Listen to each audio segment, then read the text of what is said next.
मेरा नाम लीला है और मेरी उम्र 24 वर्ष है। मैं महाराष्ट्र के अमरावती ज़िले की रहने वाली हूँ और यहाँ मैं अपनी माँ और एक बड़े भाई के साथ रहती हूँ। मेरे भाई का नाम रमेश था। मेरी माँ को मेरे बड़े भाई पर बहुत ही गर्व था, जैसा कि हर एक माँ को अपने बेटे पर होता ही है। लेकिन मेरी माँ तो मेरे भाई की कुछ ज़्यादा ही झूठी तारीफ़ें किया करती थी। इतनी तारीफ़ की असल ज़िंदगी में वह इतना अच्छा था ही नहीं। जब मेरे भाई को गुस्सा आता था तो मेरी माँ के साथ ही तेज़ आवाज़ में बातें करता था और उसने मुझे आगे पढ़ाई के लिए भी मना कर दिया था। मगर मेरी माँ ने उससे बहुत जिद की और उससे कहा कि अगर लड़की 12वीं के बाद ही घर बैठ जाएगी तो मोहल्ले वाले बहुत हंसेंगे और बातें बनाएंगे, क्योंकि इसके साथ की अभी सारी लड़कियां आगे पढ़ रही। पूरे मोहल्ले में मेरे भाई की सब लोग इज्जत भी नहीं किया करते, बल्कि सबको उसका बड़ा डर भी था। लोग उससे बहुत डरते थे। एक बार की बात है, मोहल्ले की एक लड़की के पीछे कुछ लड़के पड़ गए थे तो मेरे भाई ने मार मार कर उनकी बहुत बुरी हालत कर दी थी। इसलिए पूरे मोहल्ले में सब मेरे भाई को जानते थे और उसको बहुत इज्जत वाला आदमी समझते थे। लेकिन धीरे धीरे जैसे ही उसकी कमाई बढ़ती गई तो मेरा भाई कुछ आवारा सा हो गया। उसने गंदी गंदी आदतें लगा ली। अब तो मेरा भाई सिगरेट भी पीने लगा था और रोज रात को देर से आता था और जब घर वापस आता तो उसने शराब पी रखी होती थी और क्या उल्टे सीधे काम किया करता था और हमें बताता भी नहीं था। लेकिन माँ की भी वही पुरानी सोच थी कि लड़की की शादी कर दी जाए तो वह सुधर जाएगा, बिल्कुल ठीक हो जाएगा, जिम्मेदारी बढ़ जाएगी और पत्नी घर आ जाएगी तो फिर वह बाहर भी नहीं जाया करेगा और वह इसको बाहर जाने से रोक लिया करेगी।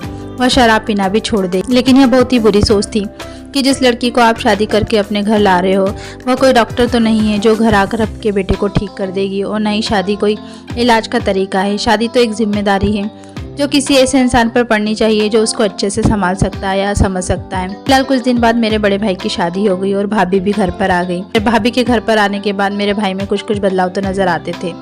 लेकिन मेरे भाई की शादी के बाद एक अजीब सा वाक़या होने लगा, जिसे देखकर मैं बहुत ही हैरान और परेशान थी। मेरी नई भाभी भी हमसे ज़्यादा बात नहीं करती थी और बहुत ही कम बोलने वाली थी। माँ कहती कि अच्छी बात है, ज़्यादा बोलने वाली लड़कियाँ मुझे बिल्कुल भी पसंद नहीं है। भाभी न सिर्फ चुप रहती बल्कि हर समय डरी सहमी सी भी रहती थी। मैंने अपनी माँ से कहा था कि कहीं भाई भाभी के साथ लड़ाई झगड़ा तो नहीं करता है ना, तो माँ ने मुझसे कहा बिल्कुल भी नहीं, बल्कि हमारे खानदान के मर्द तो अपनी पत्नी से बहुत प्यार करते हैं और तेरा भाई तो तेरी भाभी का बहुत बड़ा सच्चा आशिक है। जब वह 12 वर्ष का था तो मुझसे बार बार कहता था माँ मेरी शादी करवा दो, वह तो घर की जिम्मेदारियों में उलझ गया, वरना वह बड़ा गोबरू जवान और खूबसूरत है। तेरी भाभी को तो बहुत खुश होना चाहिए, उसे इतना जवान और अच्छा पति मिला है। वो तो इतना अच्छा है कि पूरे मोहल्ले में मेरे बेटे जैसा अच्छा इंसान कोई भी नहीं है। माँ तो हर समय बस भाई की तारीफ़ें करना शुरू कर देती थी। उन्हें तो बस भाई की तारीफ़ करने के लिए कोई ना कोई बहाना चाहिए होता था। मगर मेरे भाई के साथ कुछ ना कुछ गड़बड़ ज़रूर थी। एक दिन मैं यह देखकर बहुत ज़्यादा परेशान हुई कि मेरी भाभी मेरे भाई के कमरे के बाहर इस तरह खड़ी है कि स्कूल में किसी छोटे बच्चे को कक्षा के बाहर खड़ा कर दिया जाता है और कहा जाता है यही तुम्हारी सज़ा है, अब तुम्हें इस कक्षा के बाहर ही खड़ा रहना पड़ेगा। जबकि रात का वक्त था, उस समय तो भाभी को भाई के साथ कमरे में होना चाहिए था। भाभी का सर भी झुका हुआ था। जब मैं भाभी के करीब गई तो उन्होंने मुझे देखकर अपने आंसू छुपा लिए और साफ कर लिए थे और मैंने देखा कि आज तो मेरी भाभी ने नया सूट पहना हुआ था। वह नहाकर भी आई थी। मैंने कहा भाभी आज तो आप बहुत प्यारी लग रही है। मेरी भाभी का रंग बहुत गोरा था, उनके लंबे घने खूबसूरत बड़े बड़े बाल भी थे और मेरी भाभी का नाम रिया था। मैंने भाभी से पूछा कि आप क्यों रो रही है भाभी, और इस तरह से कमरे के बाहर क्यों खड़ी हो गई हैं। भाभी ने मुझसे कहा कि मैं रो नहीं रही हूँ, मेरी आंखों में कुछ चला गया है, इसकी वजह से मेरी आंखों से आंसू आ गए हैं। लेकिन मुझे पूरा विश्वास था कि भाभी रो रही थी और वह मुझसे झूठ बोल रही थी। मैंने भाभी से पूछा कि इतनी रात को आप इस समय कमरे के बाहर क्यों खड़ी है, जबकि भाई तो अंदर है, आपको भी तो अंदर होना चाहिए ना। भाभी ने कहा कुछ नहीं, बस ऐसे ही खड़ी हूँ। मुझे लगा कि भाभी मुझे बताना नहीं चाह रही थी, इसलिए मैं चली गई और किचन में जाकर खाना बनाने लगी। किचन से भाई का कमरा साफ साफ दिखाई दे रहा था और मैंने देखा कि भाभी अभी तक वहीं खड़ी थी। मैंने जब तक सब्जी बनाई फिर उसके बाद रोटी और खाने में कुछ मीठा भी बनाया और इतनी देर तक भाभी वहीं खड़ी थी। मेरी तरफ भाभी की पीठ थी, भाभी रो भी रही थी। मैं सोचने लगी कि भाभी इस तरह यहाँ बाहर खड़ी क्यों रो रही है, क्योंकि मेरा भाई तो उस समय कमरे के अंदर था। भाई के कमरे का दरवाज़ा भी खुला हुआ था, बस कमरे के दरवाजे पर पर्दा लगाया हुआ था। मेरी समझ में नहीं आ रहा था कि भाभी तो आज इतनी खूबसूरत लग रही है। भाई को तो भाभी को कमरे के बाहर जाने ही नहीं देना चाहिए था। मैं खाना खाकर अपने कमरे में चली गई। मैं सुबह को जब अपने कमरे से बाहर आई तो भाभी बाहर नहीं थी। वह पता नहीं बाहर खड़ी होकर पूरी रात क्या कर रही थी। मैंने इस बात पर ज़्यादा ध्यान नहीं दिया। ऐसे ही करते करते 2-3 दिन निकल गए। एक दिन भाभी हमारे साथ ही बैठी थी, तभी भाई का फ़ोन आया और उसने कहा कि मैं आज रात का खाना घर पर नहीं खाऊंगा, वरना मेरे भाई का हुक्म था कि भाभी दिन और रात का खाना रोज़ मेरे भाई के साथ ही खाया करेगी। तो भाभी को बहुत तेज़ भूख लग रही थी। मैंने भाभी से कहा कि कोई बात नहीं, आज आप हमारे साथ बैठकर खाना खा लेना। लेकिन जैसे ही भाभी हमारे साथ खाना खाने के लिए बैठी, मेरी माँ ने कहा, इतनी गंदी बदबू कहाँ से आ रही है, तुम्हारे कमरे में कोई चूहा तो नहीं मरा? तो मैंने कहा, नहीं माँ, मैंने तो अभी सब जगह पोछा लगाया, फिर पता नहीं ये बदबू कहाँ से आ रही है। मेरी भाभी अपना खाना खा चुकी थी और जल्दी जल्दी खाना खाकर वहाँ से चली गई। खाना खत्म करके वहाँ से उठकर अपने कमरे में गई और उनके जाते ही बदबू भी खत्म हो गई। मेरी माँ ने कहा, लगता है बदबू इसी के पास से आ रही है, पर यह तो ऐसी नहीं है, फिर ऐसी गंदी होकर क्यों घूम रही है? मैं पूछती हूँ इससे। मैंने माँ से कहा कि ऐसे किसी से पूछना अच्छा नहीं है, भाभी बुरा मान जाएगी और या उनको शायद नहाना पसंद ना हो। माँ ने कहा कि क्यों पसंद नहीं है, यह कौन सा दिसंबर का महीना है, जून का महीना है, गर्मी में तो सबको रोज नहाना ही चाहिए। और जिन लड़कियों की शादी हुई है उन लड़कियों को वैसे भी अपने आप को ज़्यादा साफ सुथरा और अच्छा बनाकर रखना चाहिए। आदमियों को ऐसी ही बीवी तो पसंद होती है। तू भी मेरी बात ध्यान से रखना, जब तेरी शादी हो जाएगी ना तो तू रोज नहा धोकर साफ सुथरी रहना। आदमी को साफ सुथरी रहने वाली औरतें अच्छी लगती है और यही बातें तेरी भाभी को भी समझाना बहुत ज़रूरी है। मैं इससे बात करके आती हूँ। मेरी माँ इतना कहकर वहाँ से चली गई, पर ईश्वर जाने की माँ ने भाभी के कमरे में जाकर उनसे क्या कहा और यह बात भाभी को कितनी अच्छी और बुरी लगी। लेकिन मैंने देखा कि को नहाए हुए आज 4 दिन हो गए थे और सुबह सुबह मैंने देखा कि भाभी ने हाथ में सोने की चूड़ियाँ पहन रखी थी। भाभी का सारा सामान मैंने और माँ ने मिलकर ही खरीदा था और शादी के बाद से भाभी कहीं बाहर भी नहीं गई थी। इसलिए मैं भाभी के करीब गई और मैंने भाभी से पूछा कि ये चूड़ियाँ कहाँ से आई। तो भाभी ने मुझसे कहा कि सुबह सुबह तुम्हारे भाई ने दी है, पर भाभी ज़्यादा खुश नज़र नहीं आ रही थी। मैंने भाभी से कहा, मुझे लगता है कि आज भाई बहुत ज़्यादा खुश है, अच्छी बात है, आपस में उपहार देने से प्यार बढ़ता है। भाभी ने हल्की आवाज़ से मुझसे कहा कि हाँ, अभी तो मूड अच्छा है, लेकिन आज तक मुझे नहीं पता कि कब मूड ख़राब हो जाए। मैंने पूछा कि क्यों मूड ख़राब हो जाएगा, आप क्या भाई की कोई बात नहीं मानी है? तो भाभी ने कहा, कुछ भी नहीं। भाभी मुझे बहुत ज़्यादा परेशान लग रही थी। जैसे इंसान गुनाह करने से पहले परेशान होता है या कोई ऐसा काम करने लगता है जिससे करने से पहले इंसान सोचता है कि मुझे ये काम करना चाहिए या पता हो कि मैं ये काम करूँगा तो गलत हो जाएगा। मेरी भाभी बहुत डरी सी लग रही थी और उसकी थोड़ी देर बाद ही नहाने के लिए चली गई। भाभी नहाने की बात कर रही थी। मैंने कहा, यह तो बहुत अच्छी बात है, कोई बात नहीं है जिसको करने के बाद कोई भी दूसरा इंसान हम पर गुस्सा करे। उस समय भाभी के अंदर से बहुत गंदी बदबू आ रही थी क्योंकि गर्मी का समय था। मेरी भाभी नहा कर आई तो वह बहुत ही खूबसूरत लग रही थी और मैंने देखा उन्होंने आज बहुत सुंदर सी साड़ी पहन रखी थी। मैं उनकी प्रशंसा जरूर करती थी, इसलिए कि वह समझ जाए कि अगर वह नहा धोकर साफ सुथरी रहेगी तो भाई उनकी प्रशंसा करेंगे, तो खुश रहेंगे। लेकिन मैंने देखा कि मेरी भाभी जब भी नहा धो करके तैयार रहती तो भाई उन्हें अपने कमरे के बाहर ही खड़ा करके रखते थे। इस बार मैंने भाभी के पास जाकर देखा तो वह तेजी से रो रही थी।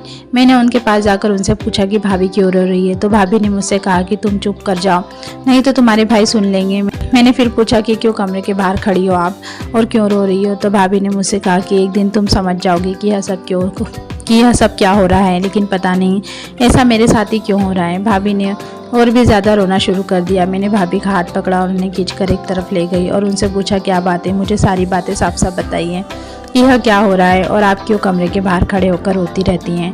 तो कहने लगी, तुम्हें पता है कि तुम्हारा भाई शराब पीता है। तब मैंने भाभी से कहा कि हाँ मुझे पता है, पर माँ कहती कि भाई की शादी हो जाएगी और उसके ऊपर जिम्मेदारी आ जाएगी तो वो शराब खुद ही छोड़ देगा।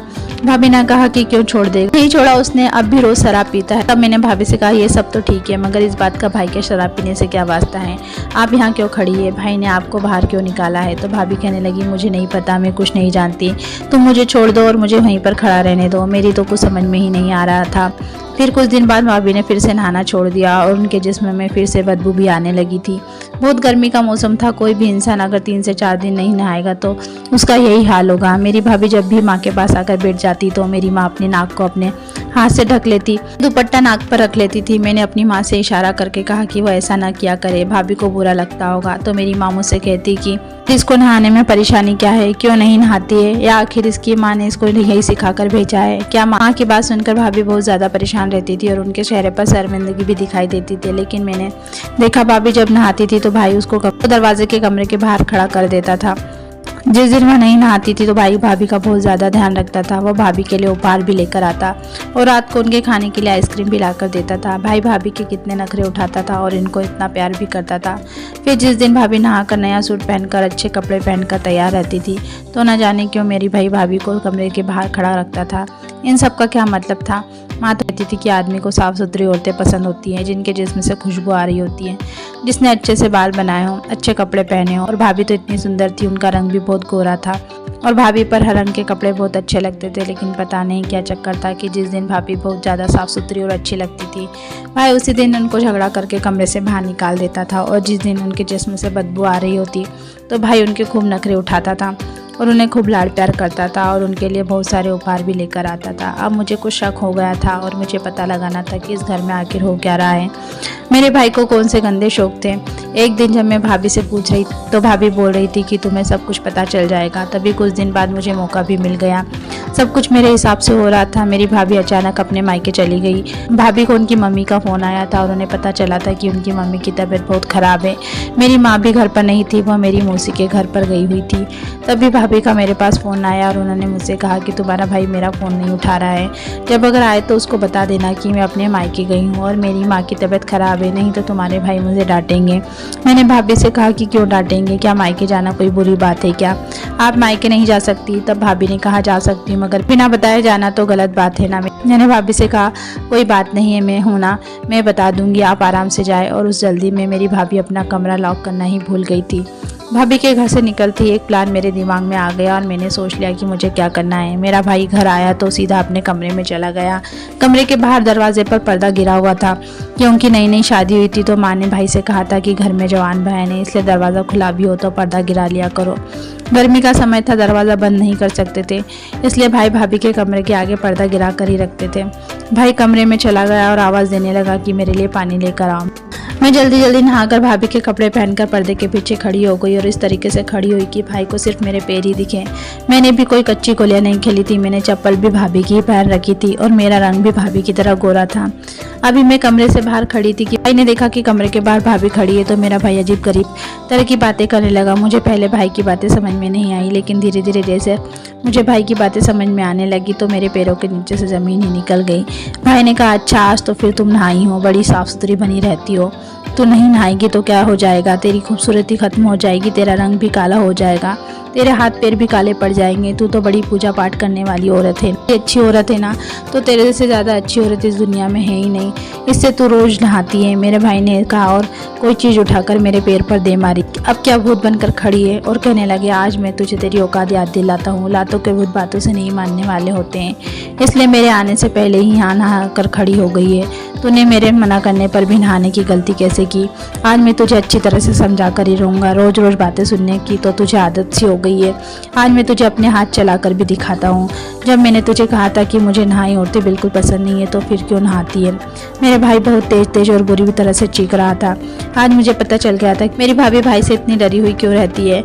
आज मुझे समझ में आ गया था कि मेरी भाभी रोज़ क्यों नहीं नहाती थी, क्योंकि मेरा भाई उनको नहाने से मना किया करता था और नहाने के लिए मुझसे झगड़ा करता था। लेकिन मुझे यह नहीं समझ में आ रहा था कि मेरी भाभी के नहाने से मेरे भाई को क्या परेशानी थी। मेरे भाई ने और ज़्यादा बातें सुनाना शुरू कर दी। एक काम करने से तुझे मना किया है ना, लेकिन फिर भी तू उसी काम को करती है, जिद लगाती है मेरे साथ। तू क्या चाहती है कि मैं तुझ पर गुस्सा करूं, तुझे मारूं? थोड़ी देर बाद मेरा भाई गंदी गंदी गालियां बकने पर आ गया। अब मैं और ज़्यादा सब्र नहीं कर सकती थी। मैंने पर्दा हटाया और भाई के कमरे के अंदर चली गई। मेरा भाई मुझे देख करके बहुत ज़्यादा हैरान हो गया और परेशान हो गया, और मैं भाई को देखकर, क्योंकि मेरा भाई कोई अजीब सी चीज़ खा रहा था जिससे बहुत ही गंदी बदबू आ रही थी। मेरे भाई ने मुझे अपने कमरे में देखकर कहा कि तू यहाँ अपनी भाभी के कपड़े पहनकर क्या कर रही है? मैंने कहा कि भाभी अपनी माँ के घर गई है। मैंने भाई से कहा कि आप यह क्या गंदी चीज़ें खा रहे हैं, यह खाना तो सही नहीं है, इसको आपको नहीं खाना चाहिए। मेरी बात सुनकर मेरा भाई बहुत ज़्यादा हैरान हो गया और उसने अपना सर नीचे झुका लिया। उसने मुझसे पूछा क्या तुमने मेरी सारी बातें सुन ली? मैंने कहा हाँ, सारी की सारी बातें सुन ली। आखिर क्या बात है? अब आप मुझे बताइए, आप भाभी के साथ इस तरह व्यवहार क्यों करते हैं? इतनी अच्छी पत्नी मिली है आपको और आप उनके साथ ऐसा व्यवहार कर रहे हैं। क्या हो जाएगा अगर भाभी नहा लेगी और आप यहाँ पर बैठकर या गंदी चीज़ें क्यों खा रहे हैं, जबकि घर में इतना अच्छा खाना पका हुआ है? भाभी अपनी माँ के घर गई हुई है, उनकी मम्मी की तबीयत ख़राब है। भाभी ने मुझे कहा था जब आप घर वापस आए तो मैं आपको बता दूं, लेकिन मैं भाभी के साथ होने वाली हरकतों से काफ़ी परेशान थी। मुझे देखना था कि आप भाभी के नहाने पर इतना गुस्सा क्यों करते हैं। फिर भाई ने मुझे सारी की सारी बात बताई और वह सारी बातें सुनकर मैं दंग ही रह गई। भाई ने कहा कि पहले हमारे घर में बहुत गरीबी थी, उस वक्त तुम 4 साल की थी, तुम्हें याद भी नहीं होगा कि हमारे घर में इतनी गरीबी थी कि खाने के लिए भी 1-1 रुपये नहीं होता था, तो मैं कहीं से भी 1-1 रुपये जोड़कर खाना लेकर आता था। वही खाना हम तीनों मिलकर खाते थे। इसके बाद मैंने बड़ी कोशिश की, लेकिन मुझे कहीं भी काम नहीं मिला। मैं शक्ल सूरत का तो बहुत अच्छा था, लेकिन मुझे कोई हुनर नहीं आता था।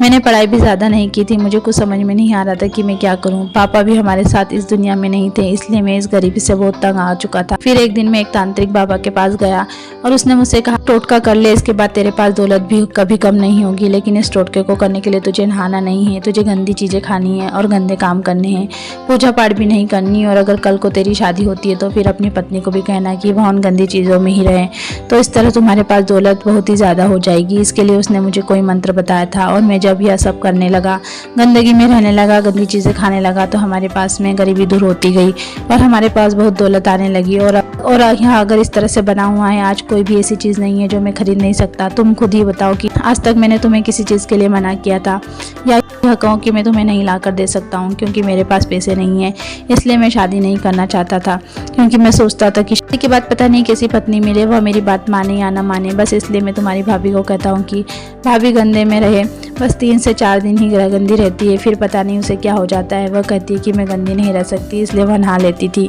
इसी बात पर मेरा उससे लड़ाई झगड़ा होता था, क्योंकि हम अगर इसी तरह साफ सफाई रहने लगेंगे तो मेरे पास पैसा आ रहा है, वह आना बंद हो जाएगा। मैंने भाई की यह बात सुनकर के अपना सर पकड़ लिया। मैंने अपने भाई से कहा कि भाई, आप ये किस तरह की बातें कर रहे हो और किन चक्करों में पड़े हुए हो। आप मेहनत करते हैं इसलिए आपके पास पैसा है। ईश्वर ने हम सबको ही रोटी देने का वादा किया है और जो मेहनत करता है उसको उसका फल जरूर मिलता है। सफाई तो बहुत ही ज़्यादा ज़रूरी है। आप ये बहुत गलत कर रहे हैं और इसकी एक दिन आपको ज़रूर सज़ा मिलेगी। आपके पास जो भी है ना, सब कुछ आपसे छीन जाएगा। आप ये सब करना छोड़ दें और यह गंदी चीज़ें खाना भी छोड़ दें। मैंने सब गंदी चीज़ें उठाकर कूड़े में फेंक दी। मैंने भाई को समझाया था। भाई ने कहा कि अगर मैंने ये सब करना छोड़ दिया और हमारे घर में फिर गरीबी आ गई तो तुम्हारा और तुम्हारी भाभी का क्या होगा। वैसे भी अब वह माँ बनने वाली है। सुबह ही उसने मुझे यह बात बताई थी। मैंने कहा कुछ नहीं होगा, ईश्वर हमारे साथ है। भाई ने कहा कि अभी तुम्हारी पढ़ाई के खर्चे और मुझे तुम्हारी शादी भी करनी है। मैंने कहा कि विश्वास करे और ईश्वर से माफ़ी मांग ले। मैंने भाई को अपनी कसम दे दी। मैं उनकी छोटी बहन थी और वो मुझसे बहुत ही लाड प्यार करते थे, इसलिए उन्होंने मेरी बात का मान रखा और नहाकर साफ सुथरे हो गए और बहुत ही स्मार्ट लग रहे थे। उसके बाद पूजा पाठ करने लगे। जब भाभी वापस आई और उन्होंने भाई को पूजा पाठ करते हुए देखा तो वो भी हैरान रह गई और मेरी भाभी ने मेरी तरफ देखा और मैंने इशारे से कहा कि अब सब कुछ ठीक हो जाएगा। मेरे भाई ने सारे गंदे काम छोड़ दिए और बहुत अच्छा इंसान बन गया है। मेरी भाभी भी बहुत खुश रहने लगी थी। हमारे घर का माहौल भी बहुत अच्छा हो गया था। फिर एक दिन हमें यह खुशखबरी मिली कि जिसके साथ मेरे भाई पार्टनरशिप में काम करते थे उसको बाहर दूसरे देश में नौकरी मिल गई है और वह सारा काम मेरे भाई के पास छोड़कर दूसरे देश नौकरी करने के लिए जा रहा है। अब इस कारोबार का इकलौता वारिस मेरा भाई था, क्योंकि वह बहुत अमीर आदमी था और थोड़े से प्रॉफिट का उसको क्या करना था और सारे गंदे काम छोड़कर भी मेरे भाई को मुनाफा ही हुआ था। और इस बात पर मेरे भाई ने कहा कि ठीक बात है, मेरे साथ देने वाला ईश्वर ही है। भाई ने दिल से तौबा कर ली और अब मेरा भाई हमेशा साफ सुथरा ही रहता था। हम भी इस बात से बहुत खुश थे कि अब हमारा भाई सही रास्ते पर चल रहा है। भाभी एक बेटी की माँ बन चुकी थी और हम सब अपने घर में सब एक साथ बहुत खुश रह रहे थे। लेकिन मैं आज भी इस बात को सोचती हूँ कि मेरे भाई को जिसने इस काम पर लगाया हुआ था वो बहुत बुरा इंसान था, क्योंकि सच है कि इस तरह के टोटके होते हैं और इन टोटकों को पूरा करने के लिए इंसान को गंदगी में रहना होता है, गंदी चीज़ें खानी होती है, पूजा पाठ भी छोड़नी होती है। लोग इस तरह के टोटके तो करते हैं, लेकिन इस टोटके का कोई फ़ायदा नहीं होता, क्योंकि रोटी देने वाला तो ईश्वर है। इसलिए इन गंदे कामों में पड़कर अपनी इच्छाओं को बर्बाद नहीं करना चाहिए। मैं आप लोगों से यही कहना चाहूँगी कि किसी भी तांत्रिक के चक्कर में पड़कर आप ऐसे कोई गलत काम ना करें, क्योंकि अगर हम सच्चे दिल से मेहनत करते तो हमें उस मेहनत का फल ज़रूर मिलता है। दोस्तों, उम्मीद करती हूँ आपको हमारी कहानी ज़रूर पसंद आई होगी। कहानी पसंद आई हो तो वीडियो को लाइक करें, शेयर करें, चैनल पर नए हैं तो चैनल को सब्सक्राइब करें और हाँ, नोटिफिकेशन बेल को जरूर दबाएं ताकि अगली अपडेट सबसे पहले आपको मिले। धन्यवाद।